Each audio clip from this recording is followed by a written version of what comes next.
Acho que o Sakamoto queria falar alguma coisa. Bem, antes de mais nada, bom dia para Mari, feliz ano novo, né?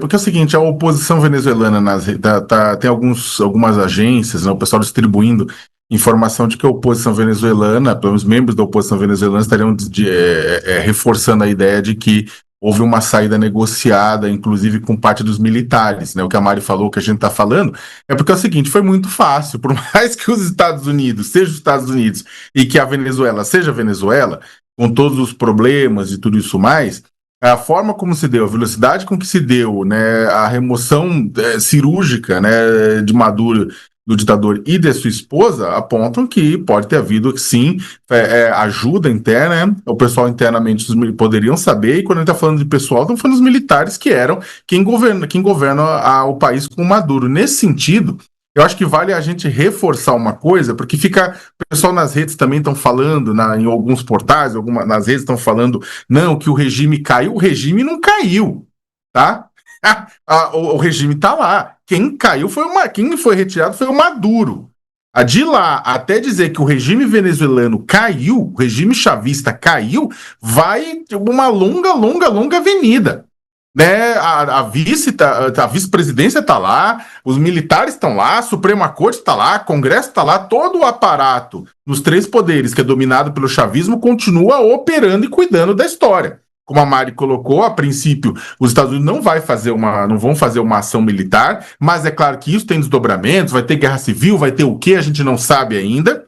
O fato é que, só para retomar, né, o regime não caiu. O que caiu foi o autocrata, o ditador Nicolás Maduro foi levado embora depois de um ataque. Né? Se isso vai levar a uma mudança do regime, ou foi uma coisa, inclusive, combinada com militares para que você removesse uma pessoa e a crise passasse, os Estados Unidos tivesse seu troféu, né? O tempo vai dizer. Mariana, deixa eu fazer um adendo aqui. Tem um ponto que eu queria que você analisasse também em termos de relações Brasil e Estados Unidos. Como é que o governo brasileiro, inclusive olhando para a nota do Lula, né, que condena o ataque, mas não cita quem fez o ataque na nota, né? Estados Unidos não são citados na nota do Lula.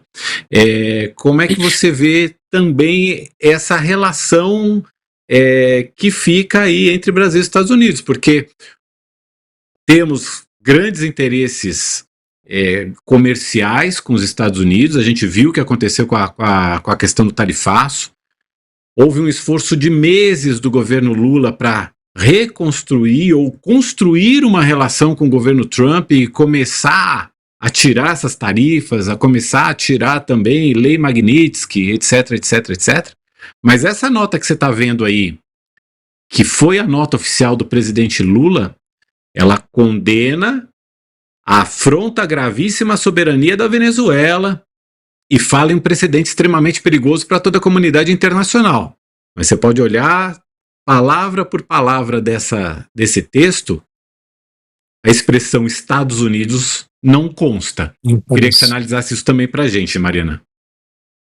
Pois é, Mauro, isso é inclusive assunto da coluna que eu acabo de subir aí, são 153 palavras e 5 parágrafos aí de texto da nota do presidente Lula, em que ele chama de inaceitável o que aconteceu, fala em precedente extremamente perigoso, enfim, condena nos tons mais duros a ação dos Estados Unidos, sem, no entanto, usar nenhuma vez o termo Estados Unidos. É um sujeito oculto que, na prática, sintetiza o desafio que o presidente Lula vai ter que viver nos próximos meses. Em pleno ano eleitoral, ele vai ter que se equilibrar para conseguir, como líder regional e a partir dos preceitos da diplomacia brasileira, de não intervenção na soberania de outros países e não aos ataques militares ou a atividades bélicas na região, enfim, fazer uma condenação grave, fazer uma condenação em tons duros do ato dos Estados Unidos, sem, no entanto, prejudicar o canal recém-aberto recém-criado de relação bilateral com Donald Trump, depois do que foi a pior crise em mais de 200 anos de relação bilateral entre Brasil e Estados Unidos. Então não é pouca coisa que está na mesa. Um pouco antes, 10 dias antes desse ataque, a gente viu a retirada das sanções globais Magnitsky do ministro Alexandre de Moraes, que era um pleito do Brasil, sanções que eram financeiras, não só territoriais. Vimos também, ainda em dezembro, a derrubada de tarifas, de boa parte das tarifas sobre produtos brasileiros, e que tinham, a gente lembra, Mauro, lá atrás, em julho, quando foram anunciadas, as justificativas eram, inclusive, na linha de interferência política dos americanos na eleição do Brasil. Citava a questão de um suposto caça às bruxas ao ex-presidente Jair Bolsonaro, enfim. Depois que Bolsonaro é condenado a 27 anos de prisão por tentativa de golpe de Estado, entre outros crimes.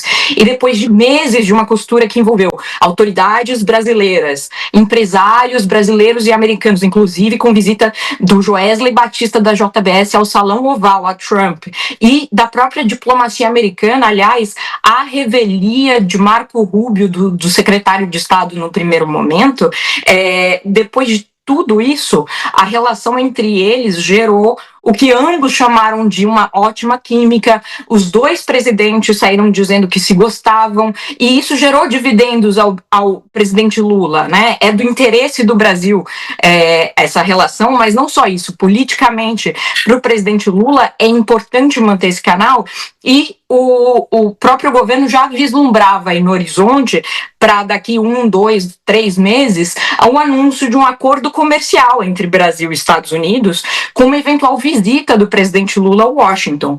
Agora, com este ataque, que é desproporcional à Venezuela, como o próprio Brasil diz, coloca em risco a região, porque, veja, Mauro, quando a força militar americana é capaz de retirar do poder um líder, isso pode ser replicado potencialmente em qualquer país da região, e é nisso que o Planalto está pensando quando faz essa nota, né? A gente sabe com muita clareza, diplomatas mexicanos e colombianos têm deixado muito claro isso aqui, que eles se veem como potenciais alvos de interferência do mesmo tipo.